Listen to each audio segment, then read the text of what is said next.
Hello guys, আপনারা অনেকে জিজ্ঞেস করছেন যে টেকনো ক্যামন 40 এবং টেকনো ক্যামন 40 প্রো এর ক্যামেরার যে ওয়াটারমার্ক আসছে সেটা কিভাবে সরাবো। চলুন আমরা একটা ছবি তুলে দেখে নিই যে সমস্যাটা কোথায়। যখন আমরা ছবি তুলছি এবং ক্যামেরা দেখছি, দেখেন নিচের দিকে বাম দিকে ক্যামন 40 এবং ডান দিকে সেই ক্যামেরার এবং ISO 250 এরকম কিছু লেখা আসছে।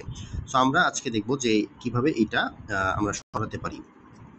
সো আমরা ক্যামেরা অপশনে চলে যাব। সো AI ক্যামেরা বা যে কোনো অপশনে থাকা অবস্থায় আমরা এই ক্যামেরাতেই যাই। থাকা অবস্থায় দেখবেন উপরের দিকে একটা মাঝখানে একটা অ্যারো চিহ্ন আছে, এটা ক্লিক করবেন। ক্লিক করলে নিচের দিকে অ্যারোটা চলে আসলো এবং নিচের দিকে দেখবেন বেশ কিছু অপশন এসেছে। দেখেন আমি অপশনগুলো মুভ করছি, ডান দিকে যাবেন, দেখবেন এখানে ওয়াটারমার্ক নামে একটা অপশন আছে ডান দিক থেকে থার্ড। সো এই মার্কে ক্লিক করবেন।